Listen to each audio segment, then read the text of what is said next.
there, travel friends. I get asked questions about Disney all the time. So today I'm here to answer 3 of my most asked Disney questions.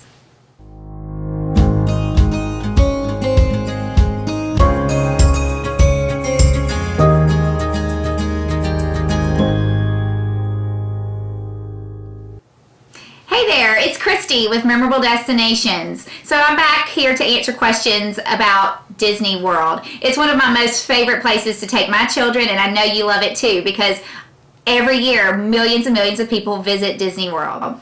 So I have questions all the time of when is the best time to visit Disney World? That is the number one question that I get asked. When is the best time to visit Disney World? The answer is a little bit complicated though, because it really depends on when is it best for your family to go to Disney World. A lot of parents cannot take their children out of school all the time, so they're choosing to go to Disney World when it's a summer vacation or a holiday. Ideally, those are probably not the best times to go to Disney World because the crowds are going to be a little bit heavier during those times. In my opinion, the best time to go to Disney World is in their off seasons. Their off season would be sometime in January or February, maybe a couple of weeks in March, but then you get into this big week called spring break. Spring break's a great time to go, but if you're trying to avoid the crowds, spring break would not be my top week to go. Also, April, we have holidays like Easter, so that might not be the best time to go. Although it's a beautiful time to go, and you're having the Epcot Flower and Garden Festival, which is absolutely beautiful, and I suggest everybody at least go sometime to see. It might not be the best time to go if you're trying to avoid things like crowds or you're not wanting to pay peak pricing. Another good time to go would be maybe the first or second week in May. Usually during those weeks, school is not out yet, so the crowds have not yet picked up. But come June and July, that's when it's crazy town. Unfortunately, that's when a lot of us want to go though. The weather's warm, we can enjoy the pools, and schools are usually out. So sometimes we just have to suck it up and go and just enjoy it no matter what. After July, we get into August. A lot of schools go back into session in August, so therefore the crowds start to go back down. What else goes down? The pricing. The pricing goes down starting in August and September. Those are great times to go, especially if you're homeschooled or if you just don't mind taking your children out of school. Those 2 months are really great times to visit. Getting into October, there's this thing called Halloween, and Disney loves Halloween. They have the Mickey's Not So Scary Halloween Party. So why this is only like on certain evenings at the Magic Kingdom, it brings in big crowds for the whole month. And not only are they crowds from all over the United States and the world, but it's local crowds from the Orlando area or anywhere around Florida that can drive in. Those crowds are also coming for these exclusive parties. So where October is a super, super fun month to be at Disney because of all of the fun things you can do there, it might not be the best time to go if you're trying to avoid those crowds. So after October, we go straight into November. There's a couple of lower times in November that aren't as crowded, but again, just like we had in October with the Mickey's Not So Scary Halloween Party, starting in November and December, we have Mickey's Very Merry Christmas Party. So those are fantastic parties to go to, and I really suggest going to them because they are so fun. You're going to get to see so many characters, but again, they have big crowds. So when is the best time to go to Disney? I would say any time is the best time to go to Disney, but you just need to know what you are up against. If you're trying to avoid crowds, maybe January, February, a couple of weeks in May, and August and September are going to be your best bets.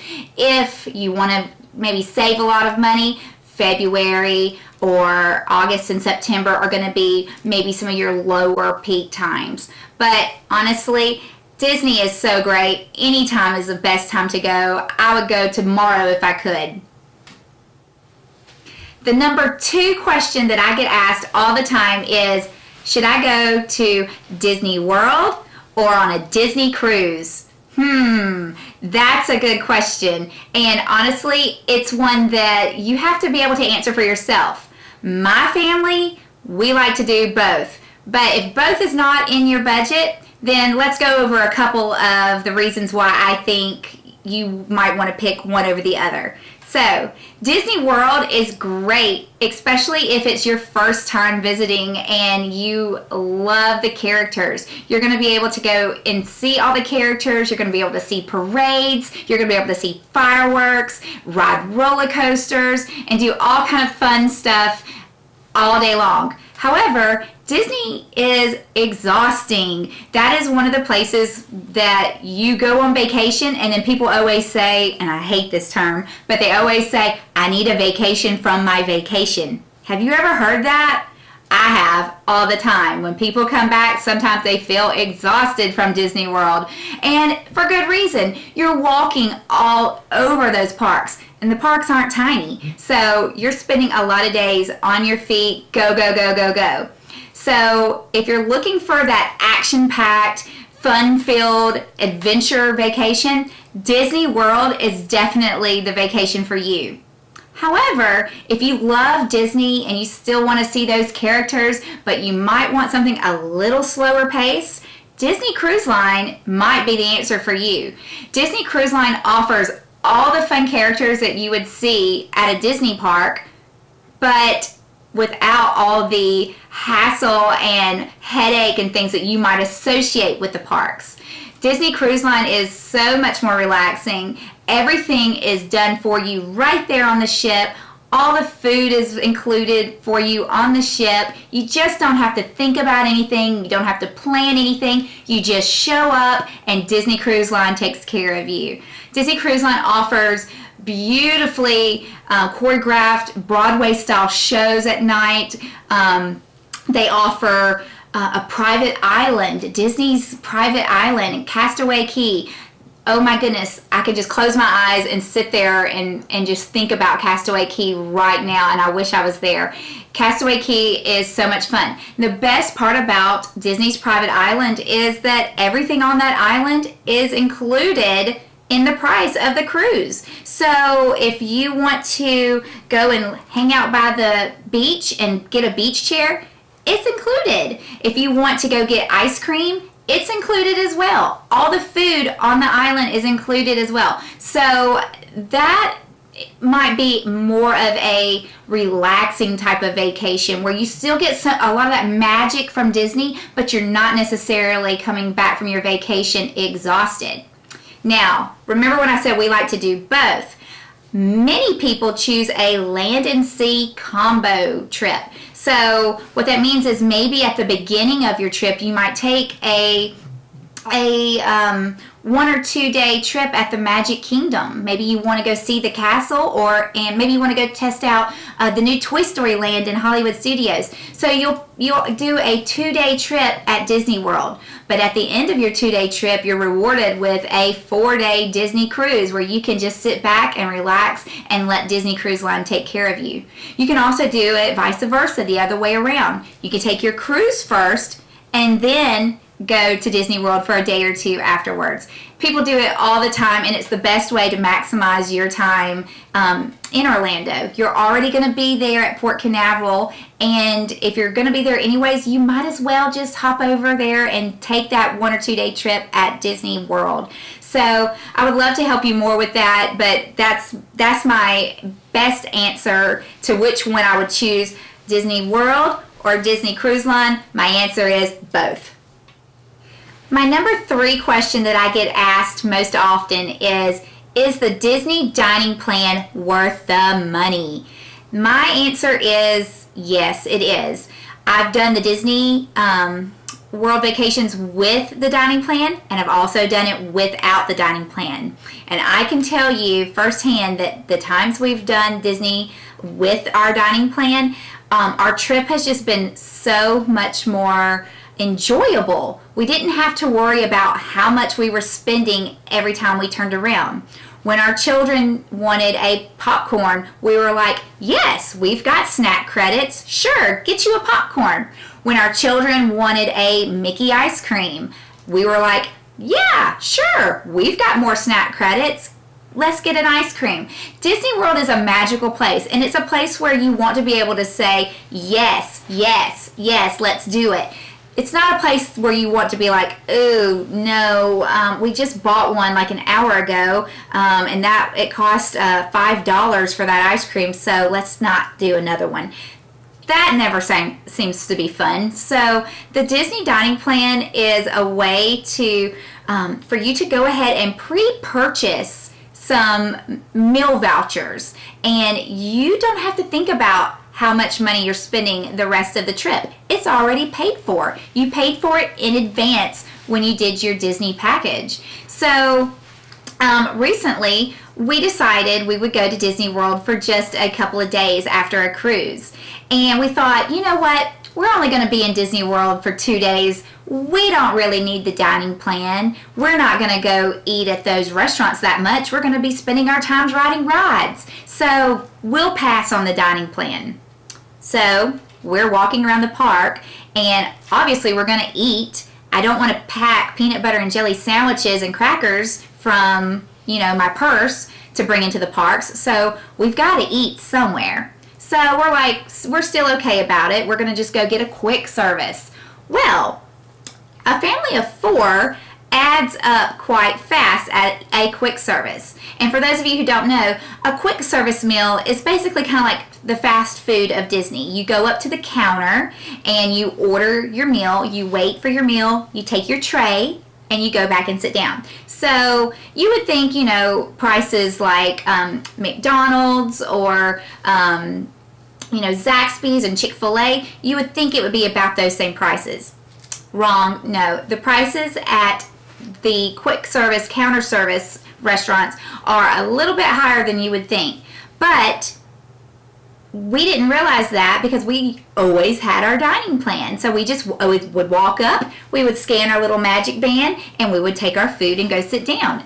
Well, later on that day, we had reservations at one of my favorite character meals, Tusker House.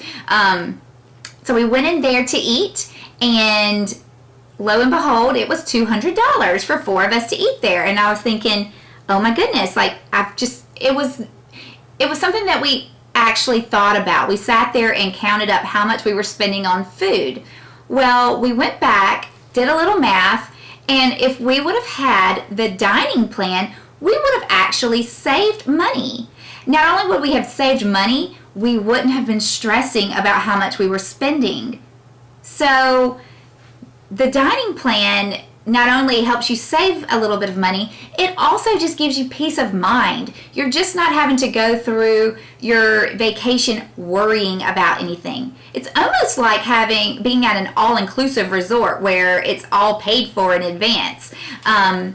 So I did a little digging around, and I pulled up the 2019 pricing per day for the regular Disney dining plan.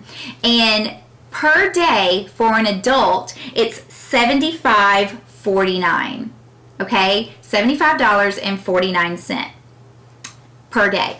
Now, that's for ages 10 and up. For a child ages 3 to 9, the price per day, okay, is $27.98. Now let's rewind. Remember I said we went to a quick service restaurant and we went to a table service restaurant, the Tusker House. The Tusker House restaurant alone that day was $200. The quick service restaurant cost us over $50 to eat at. Well, there you go. Right there, we've already spent almost what the dining plan would have cost. But with the dining plan, not only do you get a table service credit, not only do you get a quick service or a counter service credit, you also get 2 snack credits per day. And you get a refillable mug to use at your resort. So when the end of the day came and our children wanted to go get that Mickey ice cream, during that 2-day trip, we were already cringing to spend another $7, another $5, another anything, because we had already racked up and blew our budget on the food when we could have just purchased the dining plan, not worried about it, enjoyed our trip, and saved some money. So do I think the dining plan is worth it? Absolutely. And another thing to add, the dining plan starting in 2018 did something pretty genius. They started including alcoholic beverages in their dining plan. So each time you go to a counter service or a table service, each person ages 21 and older is entitled to an alcoholic beverage. They can get beer, wine, cocktail, and if they don't want an alcoholic beverage, they can get a non-alcoholic beverage, which would include a milkshake or a smoothie, soda, coffee, or tea. So, and the children get those non-alcoholic beverages as well. So that's new for 2018, which just adds more value to that dining plan. So for $75 a day per person for an adult, or $27 a day per child, I feel like it's a great value, and yes, the dining plan is definitely worth it. Don't go to Disney without it. Thanks for joining me. If you liked this video, hit that like button and subscribe to my channel. There's going to be more videos like this brought to you every week that's going to help you with your travel destinations. And if you don't have a travel agent, give me a call. I would love to help you plan your next memorable destination. See ya!